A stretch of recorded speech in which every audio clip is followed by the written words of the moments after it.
Hola damas, bienvenidas a la lección 7 de Santiago. Quiero pedirles disculpas. Ya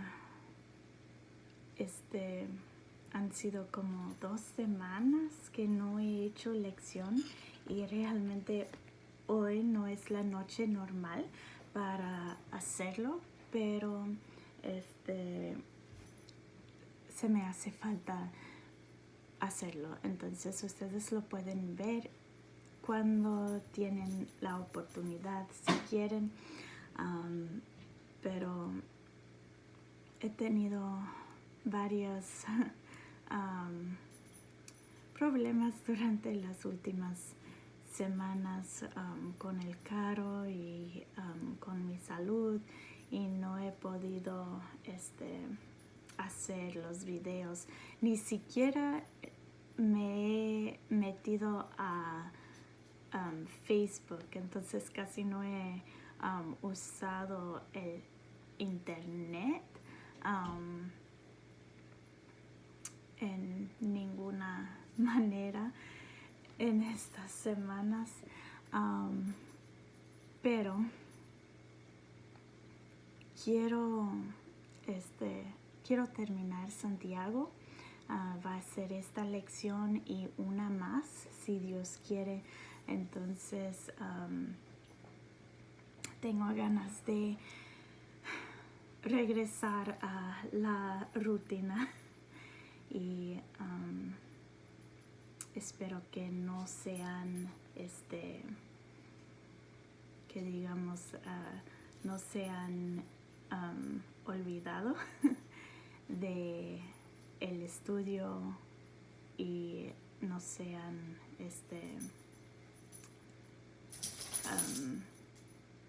enfadado de la rutina cambiada. Pero la cosa buena de estos videos es que los pueden ver cuando ustedes tienen el tiempo, entonces no es necesariamente una hora fija, pues. Bueno, vamos a ver un poquito en el capítulo 4 y luego empezar el capítulo 5, si Dios quiere. Creo que el último video que hice estuvimos estudiando el capítulo 4, entonces quiero terminar eso y empezar el 5. Vamos a orar y empezar. Señor, te pido que bendigas esta lección, ayúdame a enseñarlo bien, traiga a la mente las cosas que quieres que diga, especialmente como ha sido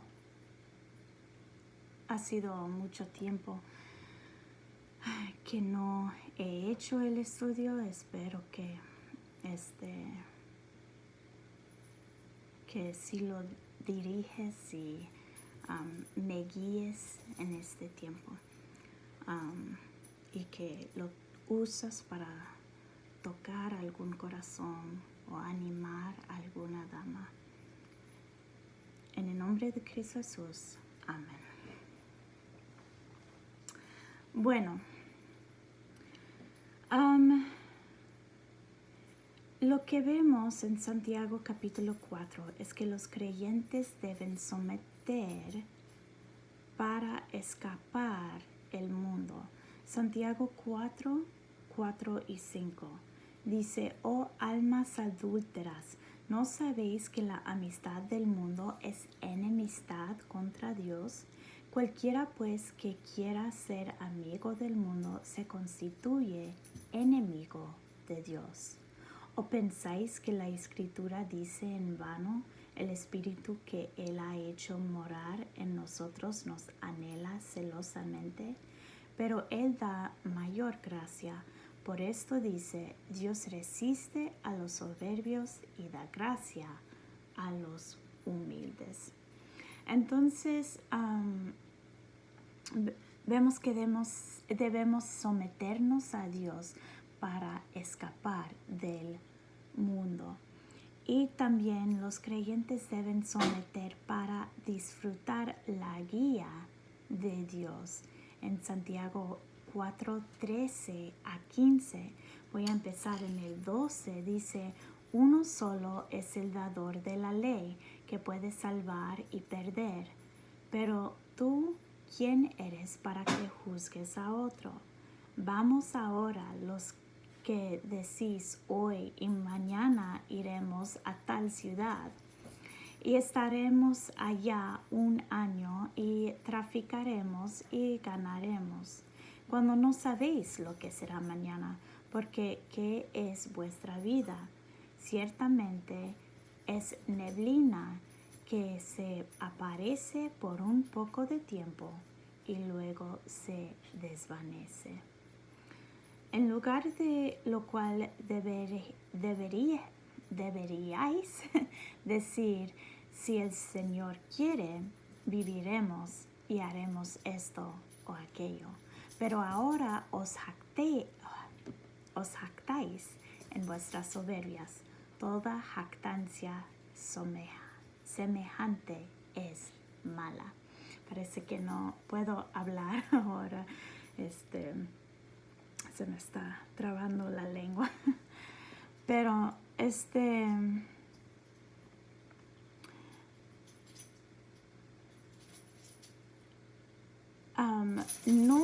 no sabemos lo que va a pasar mañana y hacemos nuestros planes, pero esos planes pueden cambiar. Entonces tenemos que seguir la guía de Dios y para poder hacer eso necesitamos someternos a Dios. No debemos de estar siempre siguiendo las cosas mundanas, pero debemos seguir las cosas de Dios. Perdón. Santiago 4:11 a 17 dice el 11, hermanos, no murmuréis los unos de los otros. El que murmura del hermano y juzga a su hermano, murmura de la ley y juzga la ley. Pero si tú juzgas a la ley, no eres hacedor de la ley, sino juez. Y el 16 dice, pero ahora os jactáis en vuestras soberbias. Toda jactancia semejante es mala. Y al que sabe hacer lo bueno y no lo hace, le es pecado. Entonces, F.B. Meyer dijo que cuando hablamos mal de alguien, usurpamos las funciones del legislador y juez. Entonces, cuando nosotros hablamos mal de otra persona, estamos actuando como si fuéramos el juez, pero no lo somos. El único que es el juez es Dios.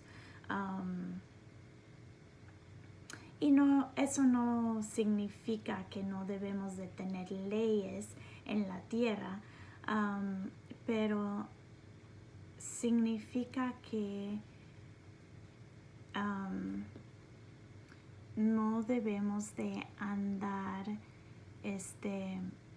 juzgando los motivos de otras personas. F.B. Meyer dijo que volteamos la luz hacia nosotros mismos y seamos sin misericordia en el autocrítica, mientras somos misericordiosos hacia todos los demás.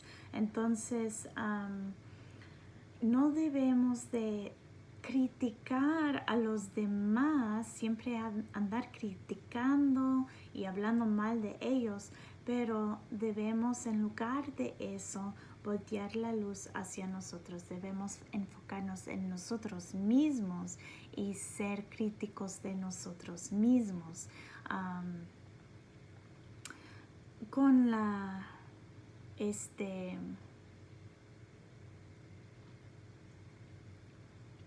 con la meta de cambiar.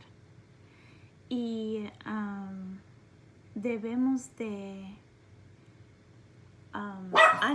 antes de criticar a otros, debemos de criticar a nosotros mismos y debemos de tener misericordia para con los demás. Él también dijo que no hables de los hombres, pero con ellos, cuando enfrentas las fallas de ellos. Entonces, sí vamos a encontrar fallas en los hombres, porque somos humanos y fallamos. Cada uno falla. Pero cuando pasa eso, no debemos de andar chismeando y hablando contra ellos, pero debemos llegar con ellos y hablar con ellos acerca de cómo podemos resolver ese problema. F.B. Meyer también dijo que la vida es tan pasajero y breve que si vamos a usarlo bien, debemos pedir al Espíritu Divino que escoge nuestro camino y nos guíe. Si no decimos constantemente si el Señor quiere, el sentimiento expresado debe estar siempre principal con nosotros. Entonces, ya hemos hablado acerca de cómo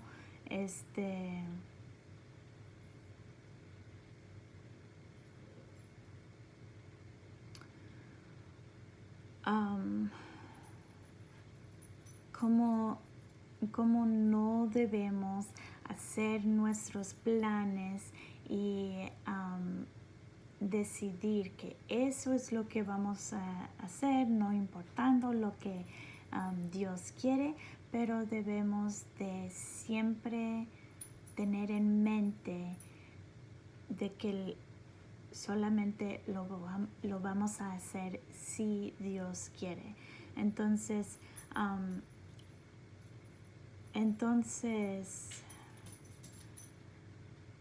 la vida es muy breve y debemos usarlo bien y debemos pedir al Espíritu Santo que nos guíe y debemos seguir el camino que Él nos da.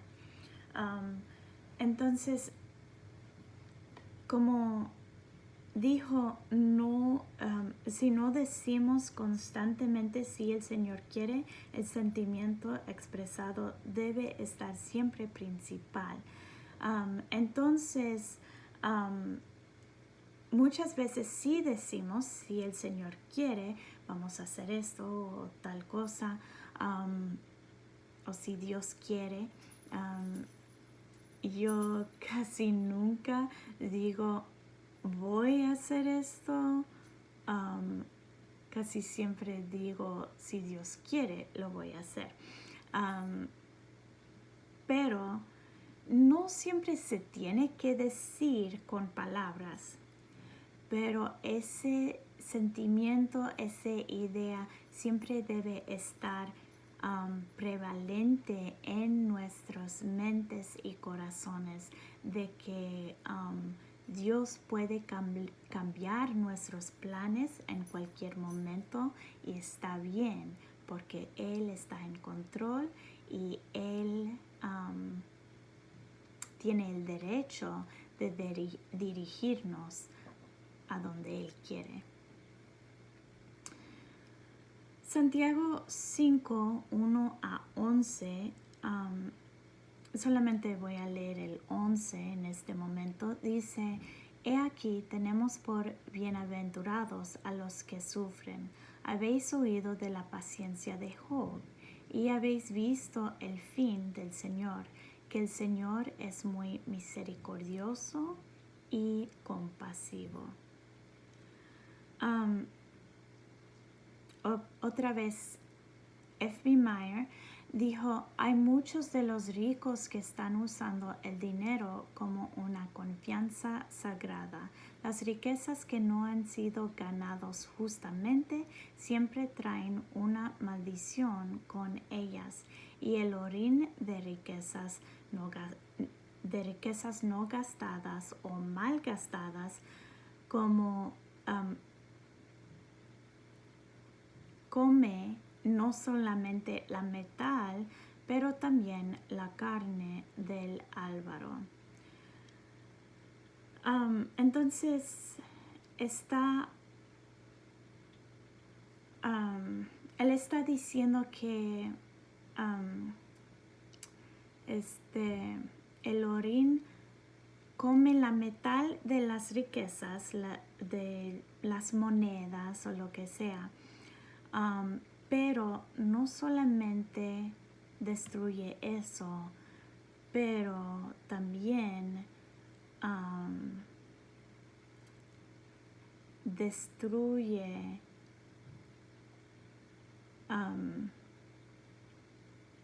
la carne que siguió a esas riquezas, que malgastó su vida buscando esas riquezas.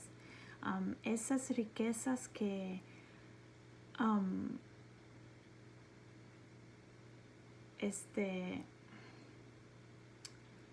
que no se gastan o son mal gastados, nunca van a traer valor a esa vida de esa persona que los consiguió. También él dijo que hay un sentido en que el Señor siempre está listo y presente. Cuando Él regresa, todo lo malo será corregido y el oprimido será aventado. Sé paciente hasta que Él revela el patrón perfecto en gloria. Podemos ver eso en el versículo que leímos, el versículo 11. Tenemos por bienaventurados a los que sufren. ¿Por qué somos bienaventurados si sufrimos? Porque el Señor está con nosotros y cuando Él regresa, todo lo malo será corregido.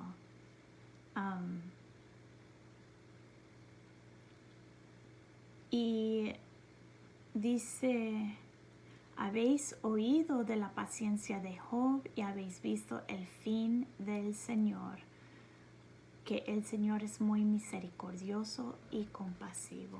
Entonces, hay que tener paciencia hasta que Dios regresa, Cristo regresa y revela su plan perfecto que tuvo y que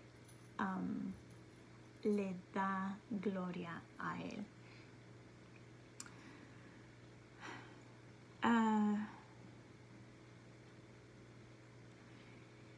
Hemos estado viendo también acerca de lo que hace que un hombre sea maduro y esa búsqueda lo encontré en Wilmington's Guide to the Bible, la guía a la Biblia de Wilmington. Pero en el capítulo 5 vemos que el sacrificio propio hace un hombre maduro. Santiago 5, 1 a 6 dice, vamos ahora ricos, llorad y aullad por las misericordias que os vendrán. Vuestras riquezas están podridas y vuestras ropas están comidas de polilla. Vuestro oro y plata están enmohecidos y su moho testificará contra vosotros y devorará del todo vuestras carnes como fuego. Habéis acumulado tesoros para los días postreros. He aquí, clama el jornal de los obreros que han cosechado vuestras tierras, el cual por engaño no les ha sido pagado por vosotros, y los clamores de los que habían cegado han entrado en los oídos del Señor de los ejércitos. Habéis vivido en deleite sobre la tierra y sido disolutos. Habéis engordado vuestros corazones como en día de matanza. Habéis condenado y dado muerte al justo, y él no os hace resistencia.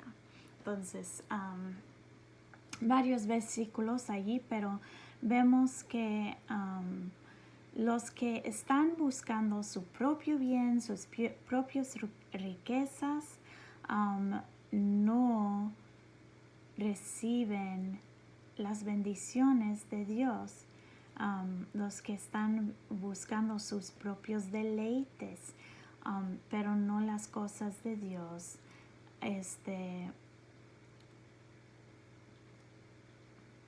no son los cristianos maduros. Entonces los cristianos maduros son los que dan sacrificialmente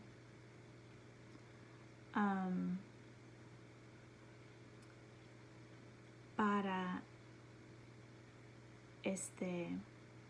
la obra de Dios, para otros,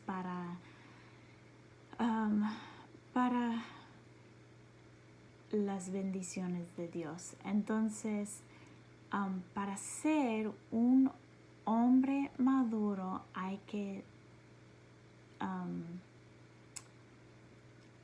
tener sacrificio propio, hay que dar sacrificialmente en lugar de siempre estar buscando lo mío. Vemos aquí en Santiago un ejemplo del pasado. Santiago 5, 10 y 11. Santiago 5, 10 dice: hermanos míos, tomad como ejemplo de aflicción y de paciencia a los profetas que hablaron en nombre del Señor.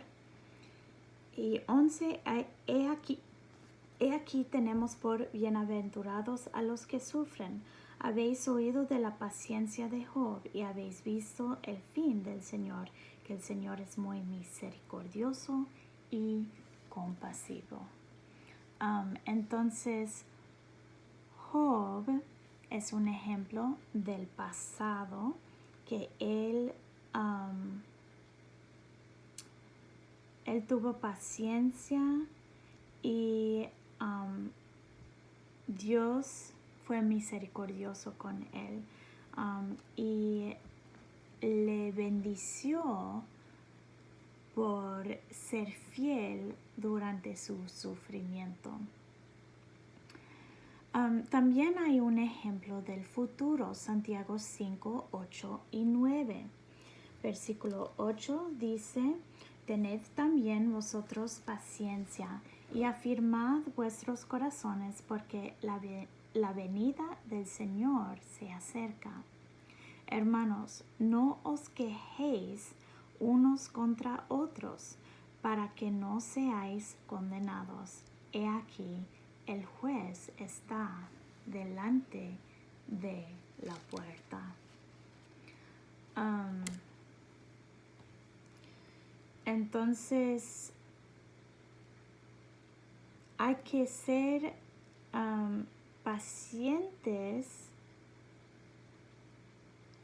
y afirmar nuestros corazones, porque la venida del Señor se acerca. Entonces, eso es algo que va a pasar en el futuro, pero Él sí viene. Dice en el versículo 9, el juez está delante de la puerta. Entonces, eso es el ejemplo del futuro, que Cristo regresa y el juez, Cristo regresa y Él va a juzgar. Entonces debemos estar listos para ese evento. Debemos ser pacientes y aguantar hasta ese día. Santiago 5:12-8 ha sido el enfoque de mucha especulación. Este pasaje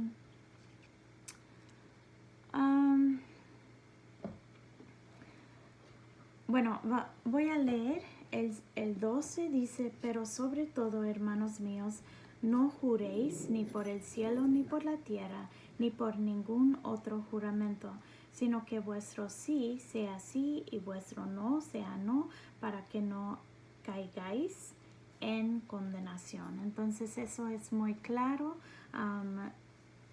Si decimos sí, debe significar que sí, y nadie debe pensar que nadie debe tener preguntas si estamos diciendo la verdad o no. Y también si decimos no, debe significar que no. Pero el versículo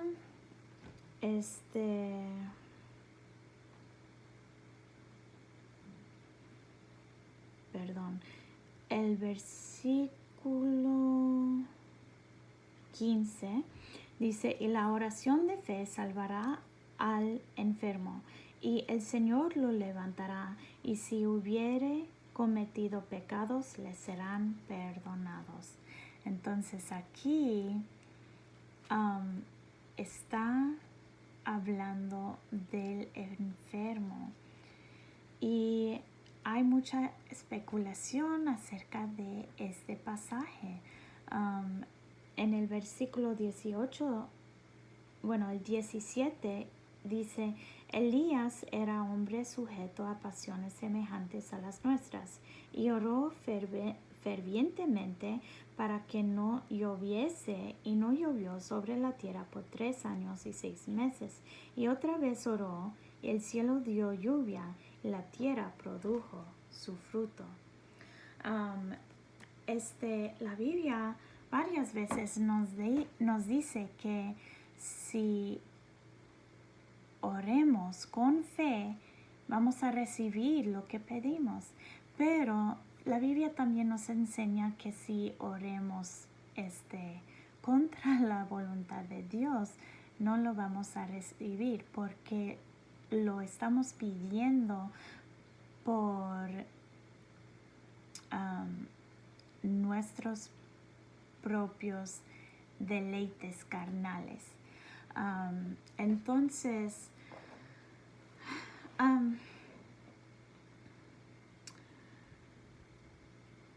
este pasaje no da autorización a los curanderos. En lugar de curanderos, varios ancianos de la iglesia son los involucrados. En este pasaje hay varios ancianos de la iglesia que están llegando con el enfermo y orando por él. Los hombres involucrados son los ancianos de la iglesia. Santiago 5:14 dice: ¿está alguno enfermo entre vosotros? Llame a los ancianos de la iglesia y oren por él, ungiéndole con aceite en el nombre del Señor. Estos eran los líderes espirituales de la iglesia. Y el aceite sí tuvo valor terapéutico en los tiempos ancianos, tal como hoy, pero es mejor entenderlo aquí como un símbolo del trabajo milagroso de Dios en sanar, que tuvo buenos efectos medicinales, es claro, pero no es el significado de Santiago por varias razones. Santiago no dice en el versículo 15 que el aceite curará al enfermo, ni tampoco que el aceite más la oración le sanará. En el 15 dice, y la oración de fe salvará al enfermo, y el Señor lo levantará, y si hubiere cometido pecados, le serán perdonados. Entonces, específicamente, sí dice que la oración de fe salvará al enfermo y no afirma nada del aceite. No es el aceite, pero el Señor que lo levantará. Del propósito simbólico del aceite de oliva, Roberts sigue diciendo que la unción es para el propósito de simbolizar en una manera física la separación del hombre para el trabajo milagroso de Dios para sanar. Entonces es un símbolo de separación. Sería una ayuda para su fe en incitar la esperanza. Hay apoyo en el Antiguo Testamento para la idea que la unción puede significar la separación del hombre para Dios, para su voluntad y operación. Hay varias aplicaciones para el aceite, no para curar, pero para apartar o identificar a cosas o personas con Dios en algún sentido. Entonces, hay varias opiniones, pero la opinión de Roberts, quien escribió esto que acabo de leer, y también mi opinión es que ellos estaban usando el aceite como un símbolo de apartar a esa persona para Dios y para el milagro que Dios iba a hacer en ellos. Entonces,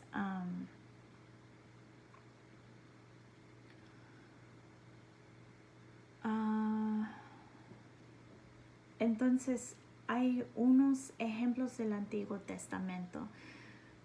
Jacob ungió la piedra en Betel para identificarlo como simbolizando la casa de Dios en lo cual había sido visita. Entonces él usó el aceite como un símbolo de separación, que él iba a apartar ese lugar para la casa de Dios.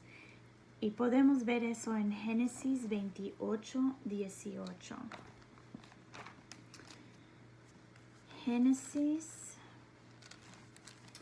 28, 18 dice, y se levantó Jacob de mañana y tomó la piedra que había puesto de cabecera y la alzó por señal y derramó aceite encima de ella. Y también en Génesis 31, 13 dice, yo soy el Dios de Betel, donde tú ungiste la piedra y donde me hiciste un voto.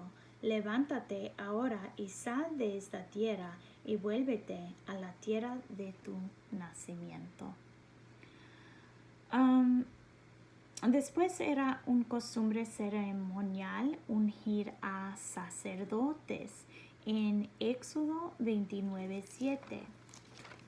Éxodo 29:7. Y voy a tratar de terminar aquí. Éxodo 29:7 dice: luego tomarás el aceite de la unción y lo derramarás sobre su cabeza y le ungirás. Y también en Levítico 8:12. Levítico 8:12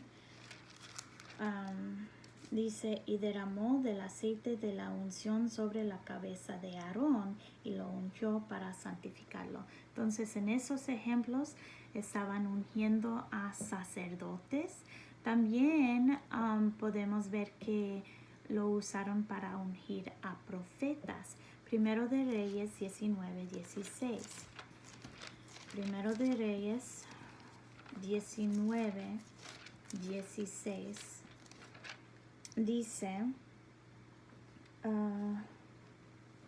a Jehú, hijo de Nimsi, ungirás por rey sobre Israel, y a Eliseo, hijo de Safat, de Abel Meola, ungirás para que sea profeta en tu lugar.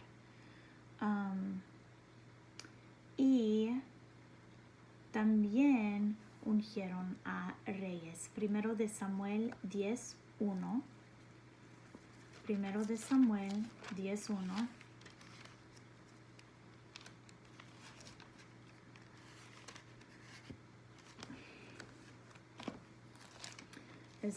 Sí estoy tratando de terminar rápidamente porque yo sé que ya han sido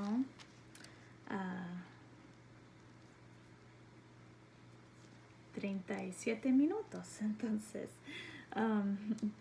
primero de Samuel 10:1 dice: tomando entonces Samuel una redoma de aceite, la derramó sobre su cabeza y lo besó y le dijo: ¿no te ha ungido Jehová por príncipe sobre su pueblo Israel? Y primero de Reyes 19:15. Primero de Reyes 19:15. Dice: y le dijo Jehová: ve, vuélvete por tu camino por el desierto de Damasco, y llegarás y ungirás a Hazael por rey de Siria. Entonces, eso simbolizaba que eran separados para e identificados con Dios y su voluntad. Cuando Jesús mandó a los 12 discípulos, ellos ungían con aceite a muchos enfermos y los sanaban. Marcos 6:13.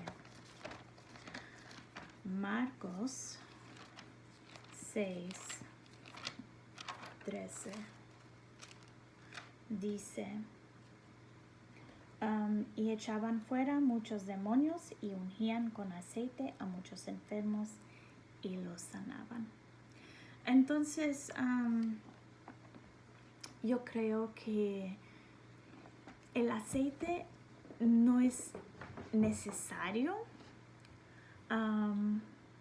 y no lo usamos tanto hoy en día, pero sí era un símbolo de la separación de esa persona para la obra que Dios iba a hacer en ellos y para la voluntad de Dios en la situación de esa enfermedad.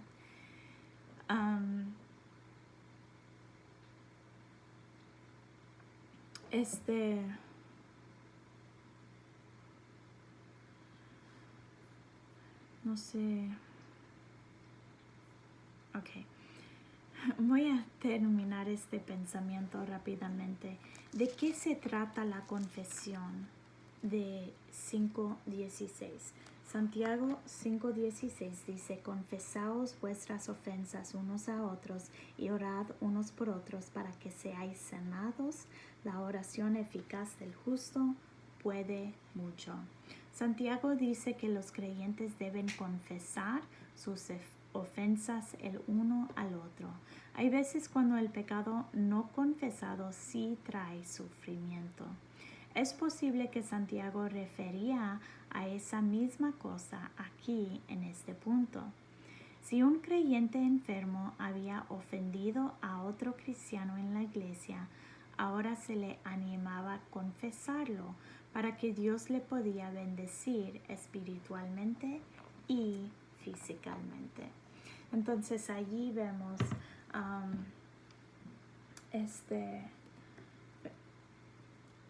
cómo Dios obra o cómo busquemos la voluntad de Dios en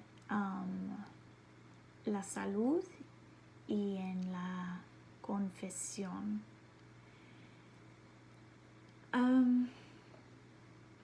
Entonces, allí vamos a terminar y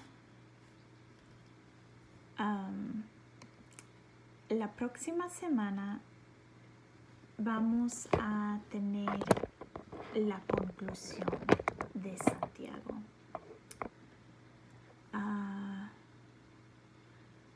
Creo que mi lista de las tareas está en el otro cuarto, pero se me hace que la tarea de esta semana es de memorizar un versículo de Santiago 4 y 5. Pueden memorizar uno de cada capítulo o solamente un versículo de todo el pasaje, como ustedes quieren. Entonces, me gustaría saber cuáles versículos han memorizado de Santiago y ya vamos a terminar con Santiago la semana que viene. Si Dios quiere, va a ser la conclusión y tengo planeado hacer la lección el martes en el horario normal, pero vamos a ver cómo nos va. Entonces,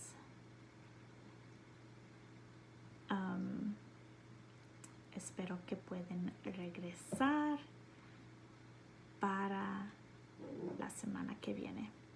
Adiós, que tengan una buena semana.